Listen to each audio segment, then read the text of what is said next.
October is Small Business Month, and together with TD, we are profiling LGBT plus owned small businesses across Canada that have been successful in navigating the COVID-19 pandemic. We will be discussing how they managed some of the challenges that they faced and how their financial institution has helped them to weather the storm. For our third interview, we have with us today Nicholas Weigel, co-owner of EAC Construction, a construction company based in Montreal. Nicholas, great to see you today. Well, thank you for having me here. Nicholas, for my first question, I want to talk about how the company was founded. So the company was founded in 2017 from an association of professionals who work in a variety of different industries, from design to plumbing, electricity, tiling, and construction site management.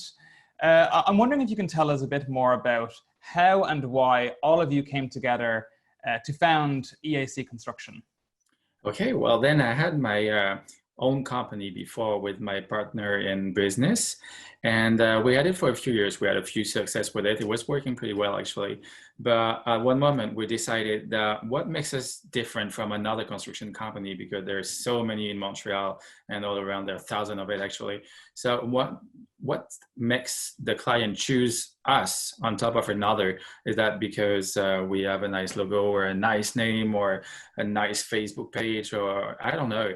But what I know is that at the end, what matters is the price you have at the very end of the quote. So I was like, okay, so they're choosing because of the price. Will they be willing to pay a little bit more to have more interaction with us, to have more things to be a part of? Like, I'm having my construction company and I have like an old kitchen and a whole bathroom and basically a very old flat because I have no time to do it. So maybe if I had someone to take care of those things that I can't do for me, I would be ready to pay a little bit more actually. So like, would I be ready to pay for a designer to do the thing that I'm not good at, like design, choosing colors and texture and stuff like that? Yes, I would be ready to do that. Will I be happy to have a construction that will pick the best electrician or the best plumber or the best tiling guy to do my project? Yes, definitely, because I don't have time to try to find which one is better for my project. So at the end of the day, will I be ready to pay a little bit more to have everything done by someone in a company, or just on only one company, and just go on vacation for a few weeks and come back and have my project done? Yes, I would do that. So that's about how we started the whole concept. We had some connection at the time with tiling guys, electrician, designers, and we just started to talk with each other and asked them, what do you think about that? And they were all happy to try and do it, and especially because there is no other company doing that around the area. So we decided to try it, to give it a try, and 3 years, almost 4 years later, there we are, and we're just having like good feedback from clients, and everybody's happy about that because it gives work all day, all year long for everyone. That's great, Nicholas. Yeah, like I think undertaking a home renovation project is certainly a very daunting one, and it sounds like, and I don't have to tell you that, and I think that it's great that you've found this niche. But as it stands now, I just want to turn to the actual construction sector as a whole. So, it certainly doesn't have, and I think this is fair to say, it doesn't have the reputation of being a very diverse one. No. And as a result of that, LGBT plus employees in the industry, often feel unable to, be open about their identity on construction sites across the country. So I'm wondering if you can tell us more about, your unique experience in this industry as an LGBT plus person. Maybe talk about some of the challenges that you faced and how you are looking to make the industry a more diverse one. After a while, I just realized that there were so many persons from the community working in construction, but just stay in the closet because they're scared about what the coworker may think or what the boss may think about their ability to work, which is actually stupid. I know it's stupid, but you feel bad about it because you don't want to lose your job, and maybe you love the things you're doing, and you're really scared to lose it because you're talking about your sexuality. You know, it happens because you start to get friendly with other people, and you start to have some friends, and you talk about what you do at home, and the subject comes. So you have to, sometimes try to avoid the question, and that's basically what I seen with the people I met that are working in the construction. So I asked my business partner, who is straight actually, what do you think about if we start to become like an inclusive company? It changed everything. Everything started to roll a bit faster.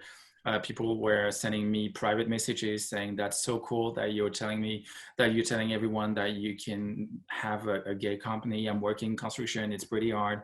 Or everyone think I'm not good at what I'm doing because I'm gay. I had so many people contacting us, not for work, but just to share the experiences. Wow.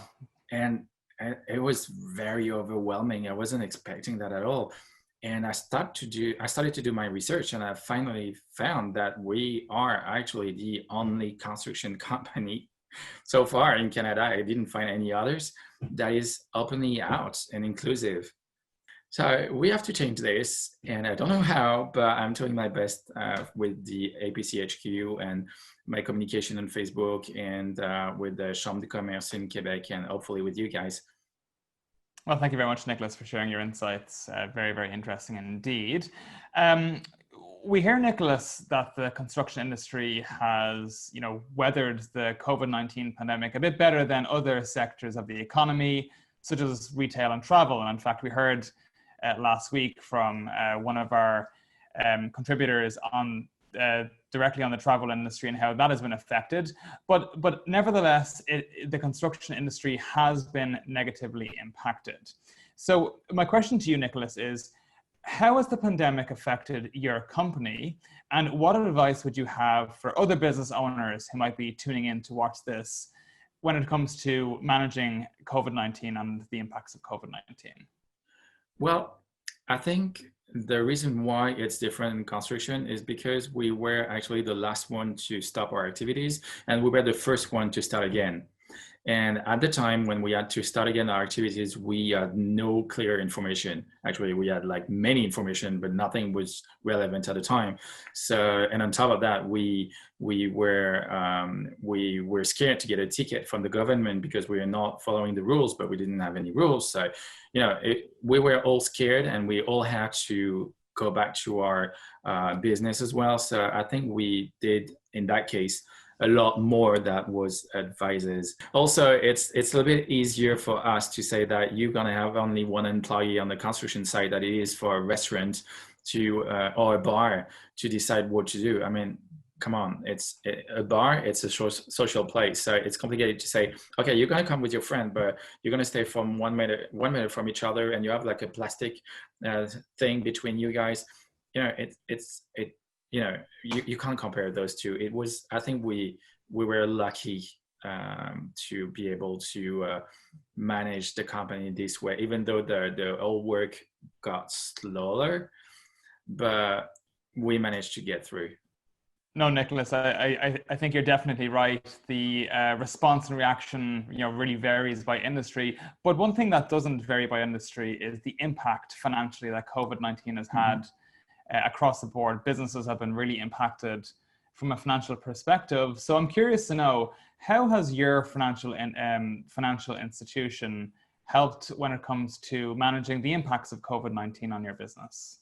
Yeah, at the time I felt like I had a lot of support from the TD Bank because they were sending me emails and requests, and they even asked me if I wanted to call them to get an appointment online to try to help me out with my business and to have some credit, and if we need some help to get the help from the government. And that was really helpful, and I felt like I had someone just backing me up. But at the time I had also some other friends in the area, and they had some business as well, and they really needed this help, and I didn't feel like I needed there at that moment. So I did respond, and I was about to actually have a meeting with them, but it turns out that we had the opportunity to start our activity again. So I didn't reach them out, but I really felt like TD was really helping us and make us more comfortable and confident about the future by sending us all the opportunities and different option that we could add to help us out with the business. So yeah, I'm really thankful to, I'm actually happy that I'm at TD right now. Nicholas, you mentioned before in a previous answer about the concern of returning to profitability and staying profitable. So I'm just curious to know, when restarting activities, businesses, must strike a balance between profitability, but also the safety of their employees. So I'm curious to ask your opinion on, how do we restart the construction sector of the economy? And what do you think, looking post COVID-19, what do you think the industry will look like? That's a very interesting question that we actually ask ourselves, my business partner and I, very often right now, especially because we're going to a second wave and we're scared that it will happen again like what we had in the first wave. So I really don't know what's going to happen. What we hope and what we have in mind is that we have to change the way we work. Definitely we do, and it's not about just the construction, but everyone will have to change, especially offices. You can't rely on your offices anymore because you need to have some distancing, and it's kind of complicated. So I think people will work from afar from now a little bit more often than they used to. Maybe we're thinking about rotating the teams, like having half of them for a week and half the other half at their place, and then rotating and every week to make them come to the office sometimes, because I think it's really important that everybody see each other one day or another and not only on webcam. But that's the only thing I have in mind, because on the construction side, I have no idea how we can work differently than the way we are actually working. It's complicated not to have 2 or 3 person next to each other to work. If anything you want to do, like if you want to change a beam in a house, you can't do it by yourself. And being separate by 2 meters is unrealistic. And it's not possible. So for that, I have no idea. Maybe they're gonna give us like some machinery that will help, but I don't think so. I think we just had to have some exception for some jobs, because otherwise we won't be able to do it. And that's unfortunate, because it's giving some risk to my employee when they are on the construction site, because they have more risk. If there are 5 in the same room, my employee in a business in the office, when she or he is alone at his desk.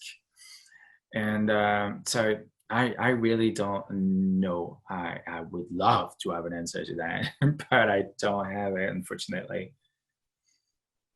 Well, Nicholas, it is certainly a wild time for the construction industry. It is a wild time for Canadian businesses across the length and breadth of this country. So, I just want to wish you the very best of luck as you continue to navigate through COVID-19. It was a real pleasure speaking to you today to learn more about your business. And on behalf of CGLCC, Canada's LGBT+ Chamber of Commerce, and TD, we would like to thank you for taking the time out of your busy schedule to share some of your experiences that will hopefully help other fellow LGBT+ business owners across Canada. So Nicholas, thank you very much for your time today, and good luck.